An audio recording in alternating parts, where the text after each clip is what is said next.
A massive terror attack rocked Jerusalem this morning as two Arab terrorists opened fire at a crowded bus stop, leaving at least 7 dead and dozens wounded.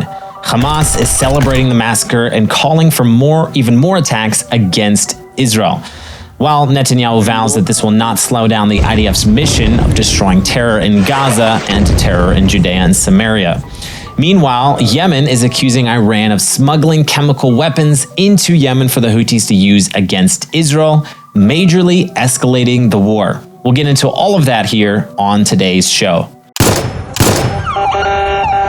A massive terror attack in Jerusalem was carried out this morning at the Ramot Junction in northern Jerusalem. From the reports we have right now, 2 terrorists opened fire with automatic weapons at a bus stop full of passengers and hitchhikers, killing at least 7 and injuring 20. Several of those victims are in serious condition, with at least 1 in critical condition. Please pray for their recovery. Eyewitnesses say that the terrorists opened fire at the crowded bus stop before boarding one of the buses at the stop and opening fire at the passengers inside at point-blank range. The terrorists were neutralized by an IDF soldier and a Haredi yeshiva student who were nearby and heroically rushed to stop this attack. The terrorists were using submachine guns manufactured in Judea and Samaria. Now, here's a video from the attack that shows a heroic taxi driver calmly helping an elderly woman to exit his taxi and escape from the scene of the attack. You can see all the people running by. Also in the video, you can see several armed civilians running the opposite direction towards the gunfire in attempts to stop the terrorist. Prime Minister Benjamin Netanyahu and the National Security Minister Itamar Ben-Gvir arrived at the scene several hours later. Netanyahu said this: "We are at war, an intense war against terrorism on several fronts. First, I would like to send condolences to the families of those who were murdered, and of course, best wishes for a quick recovery to those who were wounded. We are now engaged in a pursuit and cordoning off the villages from which the murderers came. We will apprehend whoever aided and dispatched them, and we will take even stronger steps. I would like to state as clearly as possible, these murderers and attacks in all sectors will not weaken us. They will only increase our determination to complete the mission we have taken upon ourselves in Gaza, Judea and Samaria, and everywhere. We are fighting terrorism, the terrorist Houthi regime in Iran, which backs them all, in Gaza and Lebanon, Hezbollah, and in all sectors. We are not relenting, nor will we. We will intensify our operations, and we will achieve all of our objectives." Hamas has issued a statement on the terror attack, calling it a heroic and unique operation, and that murdering civilians is the natural response to the occupation's crime. They are also called on Palestinians all across Judea and Samaria to, quote, escalate the confrontation with the occupation and its settlers, meaning that Hamas is calling for Palestinians everywhere to murder Israelis. And just for clarity, this is the same Hamas who murdered 1,200 Israelis on October 7th, and the same Hamas who Tucker Carlson just said seemed more like a political organization than a terrorist organization. And these are the same Palestinians who many countries of the world are actively trying to declare a legitimate sovereign nation, giving them a state of their own right in the heart of the land of Israel. Don't be deceived here as to the motives behind terror attacks like this against Jews. Terrorism emboldens Palestinians all over to carry out more terror against Jews. Now, you know who saved many people's lives today at the scene of this terror attack?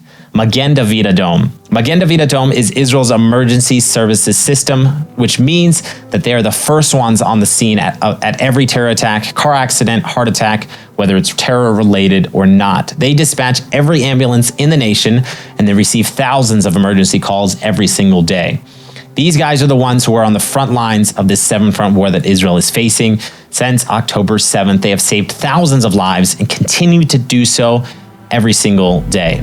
They need our help, though. With Israel's resources strained to the breaking point with the ongoing war, Magen David Adom needs more emergency vehicles, bandages, medical supplies, and so much more to respond to every terror attack and every other daily emergency that's happening in Israel.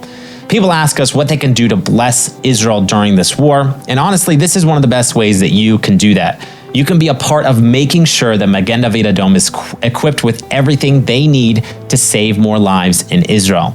Go to savelivesinisrael.com to make a real difference today, or just click that link down in the description below. Yemen's information minister is claiming that Iran is smuggling chemical weapons to the Houthis to use against Israel. Just to be clear, the government of Yemen and the Houthis are not the same thing. The rebel Houthi terror group are in large control of parts of the country of Yemen and are actually a force that the actual government of Yemen is not able to control inside the country. So, for example, last week when Israel took out the Houthi prime minister in a targeted strike, this was the leader of the terror group, not the prime minister of the country of Yemen, as many people were falsely claiming online. So the information minister of the government of Yemen accused Iran on Sunday of smuggling chemical weapons into Yemen for use by the Houthis, claiming, quote, Revolutionary Guard experts were directly overseeing the construction of a secret facility to manufacture internationally banned arms. Now, Minister Muammar al-Irani said this: the Houthi terrorist militia has established a factory for producing chemical weapons under the direct supervision and management of Iranian experts. The Tehran regime recently smuggled toxic gases and materials used in their manufacture in batches into the area under its control. Our confirmed sources indicate that the militia has already begun preparing for those deadly materials and mounting them on ballistic missiles and drones, end quote. Now, this accusation of Iran smuggling chemical weapons into Yemen is actually consistent with previous attempts to do so. Back in August of this year, the Yemen military seized 750 tons of weapons being smuggled from Iran to the Houthis. In that shipment, they found chemical weapons. Also, the Houthis have shown their determination to do anything they can to destroy Israel, including using cluster bombs to attack Israel just 2 weeks ago. And just yesterday, the terror group struck the Ramon airport in southern Israel near Eilat with an armed drone. 8 people were injured, thankfully none of them seriously, as far as I have heard. I would say that you can expect to see some serious retaliation from Israel very soon. These attacks show the persistence of these terror groups in trying to carry out their genocidal goal of annihilating Israel.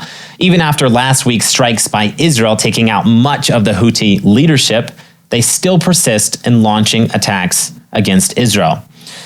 Before we close out the show, I wanted to leave you with some positive news from Israel today. The defense minister is considering allowing Jews to celebrate Rosh Hashanah, one of the highest biblical holidays of the year here in Israel, at Joseph's tomb, which is located in the heart of Shechem. According to a report from Channel 7 News, Rabbi Yossi Elitzur, who is the head of the Od Yosef Chai Yeshiva in Shechem, or what the Arabs call Nablus, recently sent a letter to Minister Yisrael Katz, who is the defense minister, requesting permission for yeshiva students to celebrate Rosh Hashanah at Joseph's tomb in Shechem. The letter read, quote, On Rosh Hashanah, Joseph was released from prison. It's time for the Ministry of Defense, under your leadership, to correct the situation and send an important message that Am Yisrael Chai, the people of Israel, live. Remember their holy sites and will not abandon them again. It has been about 25 years since the IDF evacuated the Jewish Learning Center located at Joseph's tomb in Shechem, even though the site had been designated a Jewish enclave inside of Area A when the Oslo Accords were signed.